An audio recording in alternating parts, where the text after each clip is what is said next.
Maradre came back to the valley just after midsummer, when the evening air was thick with pollen and the first humming of cicadas. She had not set foot here in 9 years, not since the night she slammed the screen door of her childhood home and told her sister Isla that she hoped never to see her again.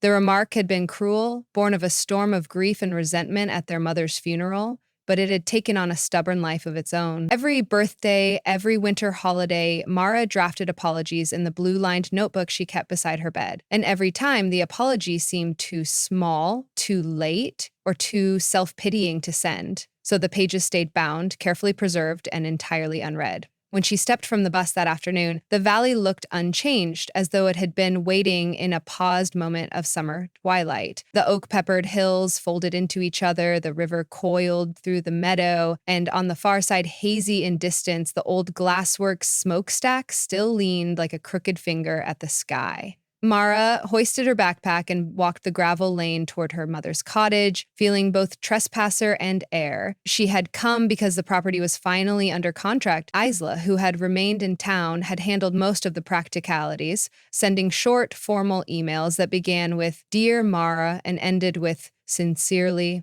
The buyers wanted the place vacant by month's end, so Mara had 1 week to sort the attic boxes marked M College, M Dance, and M Misc. She could have asked Isla to do it, but that would have felt like demanding more unpaid labor from a sister she had already wounded. The cottage needed air. It smelled of dust and dried mint. Mara propped every window, then climbed to the attic. Sun-bleached cardboard waited in slanted light, still exactly where she had left it after the funeral, so embarrassingly unchanged that it made her cheeks warm.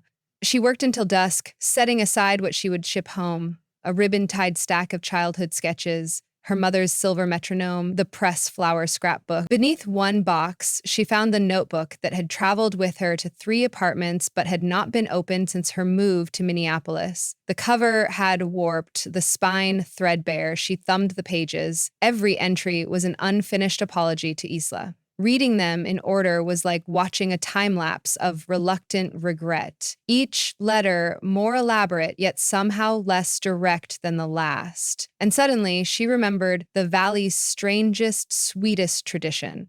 The firefly bearing. At twilight, when the day's heat surrendered, everyone, grandparents, children, teenagers looking for reasons to hover near each other, gathered in the wide meadow between the hills. Legend said that the fireflies of Grayling Valley carried lost apologies. If you wrote words you could not speak, folded them small, and pinned them to a blade of orchard grass, the insects would lift them across the river to whomever needed to hear. By sunrise, your recipient would find a glowing ember of light on the windowsill, and so the stories went, understand. Mara used to scoff at it. She and Isla had once staged experiments, leaving decoy notes addressed to celebrities or fictional characters. In the morning, the slips were gone, but of course no reply arrived from pop stars or princes.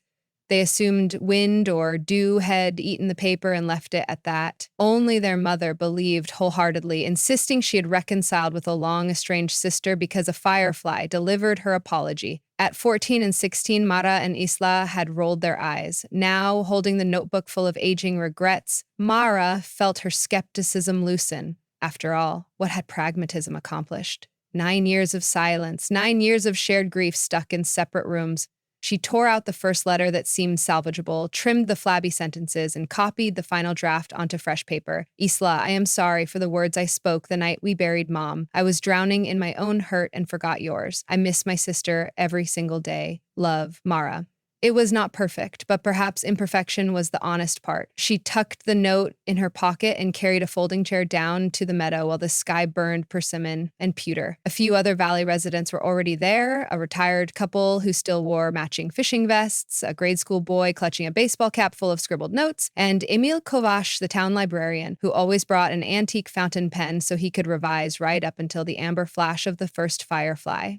Mara greeted no one, simply unfolded her chair in a fringe of switchgrass and waited. The meadow hummed. The last barn swallows stitched frantic arcs above the tree line, and then the first green-gold bulb flickered close to her knee, blinking a slow triplet. More lights arrived, hundreds, then thousands, swirling like grains of luminous silt in a river current she could not see. She knelt, anchored her piece of paper to a grass blade, and whispered, "Please."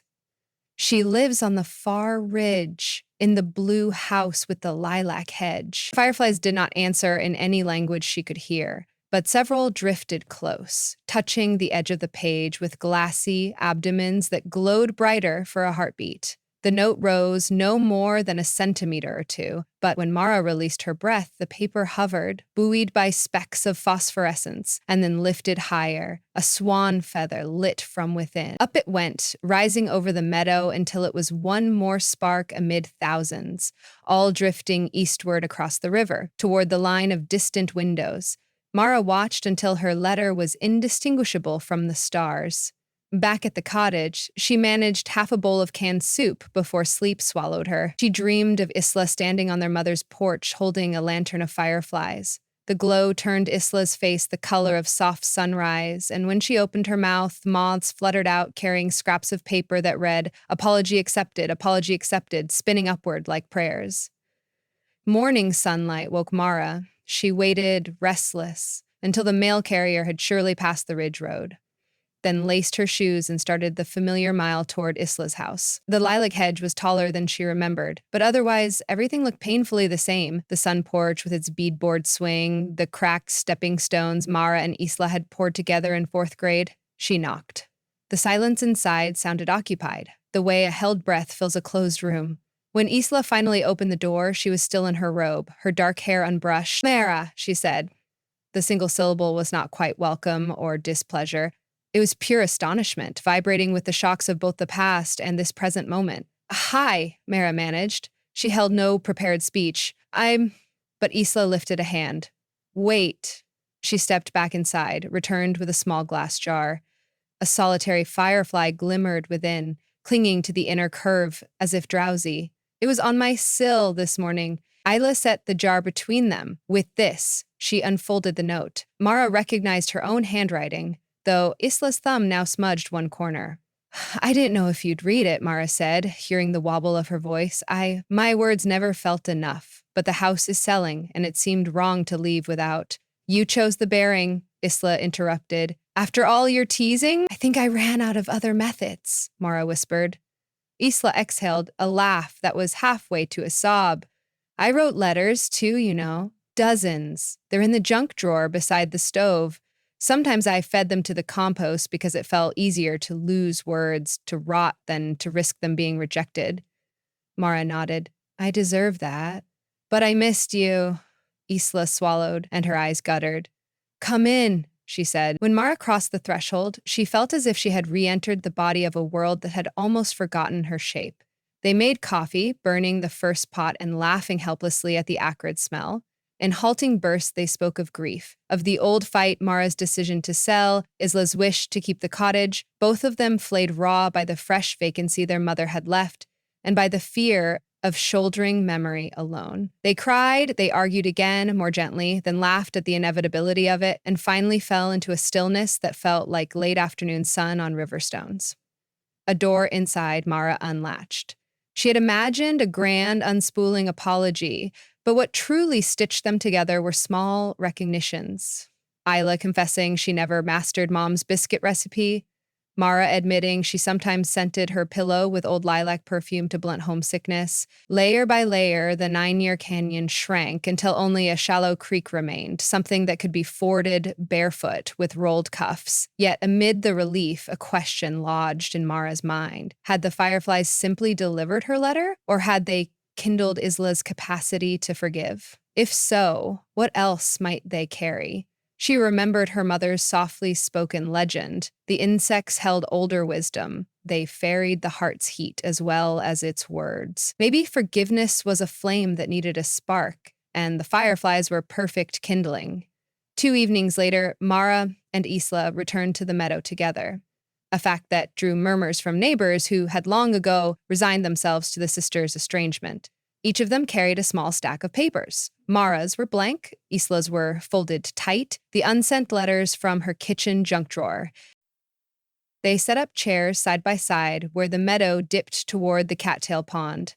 The air smelled of damp earth and Queen Anne's lace. Sunset pooled in the river bends until the water looked branded with bronze fire. "Do we just release everything at once?" Isla asked. Mara shook her head. One at a time, we'll keep vigil. So they did. They read each letter aloud, acknowledged its regret, then clipped it to grass and watched the swarm respond. The first note rose slow, then the second, with more confidence, and soon a steady procession of paper lanterns drifted toward the far slope, where the lights of cottages waited like small, patient souls. Others joined them in the ritual. The fishing vest couple, who sent an apology to their son in Oregon, Emil, the librarian, who brandished a 4-page confession he had rewritten for 7 summers, and shy Mr. Peters from the bakery, who pinned a single word sorry to a reed and wept when 5 fireflies shouldered it skyward. Night thickened. Distant houses lit their porch lamps, but the fireflies outshone them. At times, the insects formed ribbons, then spirals, then a loose constellation that seemed to trace invisible fault lines in the valley air. Mara, tipsy on relief, imagined she could see apologies traveling inside each belly glow, bright filaments thread through the dark.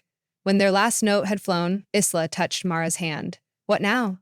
"Now," Mara said, "we trust that someone's night will be brighter. Maybe tomorrow we'll receive someone else's spark." They stayed until dew soaked their hems. On the walk back, Isla said she might ask the buyers if she could transplant a cutting from their mother's rosebush before the closing. Mara promised to help, and in that small promise lay the proof. Apology was not only words, not even only forgiveness. It was the continued willingness to share ordinary chores. The next days passed tenderly. They sorted the attic together, trading memories like marbles. The broken snow globe they had shattered during a pillow fight. The loop of 8-track tape that once held an entire summer of car rides. The notebook of Mom's grocery lists and her swooping sea green ink. Sometimes one of them would freeze, choked by nostalgia or sorrow, and the other would anchor the moment with a simple, "I'm here." People around town began to talk about a string of reconciliations. A high school teacher renewed friendship with an ex-call colleague. A pair of elderly sisters resumed their weekly pinochle. Even the mayor and the county clerk, longtime rivals, were seen sharing pie at Grethel's diner. Some credited the natural cycle of human hearts, but most nodded to the fireflies. No one could prove anything. Proof felt irrelevant. On Mara's final evening before her flight home, she found herself again in the meadow, this time alone. She sat where the grass bent in a windless current and thought of her mother, of all the words they never spoke, because both assumed there would be more time. If the fireflies could carry apologies, could they also carry gratitude? Love? She tore a narrow slip from her boarding pass envelope and wrote, "Mom, thank you for the light you believed in." When the first firefly blinked above her palm, Mara let the note go. It bobbed upward, escorted not by 1 or 2, but by a dozen tiny lanterns. They rose in an almost ceremonial spiral before streaming toward the shadowy slope that held the cemetery. Mara watched until they blended into starlight, until it became impossible to distinguish insect glow from cosmic glow, as though both were expressions of the same gentle electricity. Behind her, she heard footsteps and turned to see Emil Kovash, hands in pockets. "Sending another?" he asked.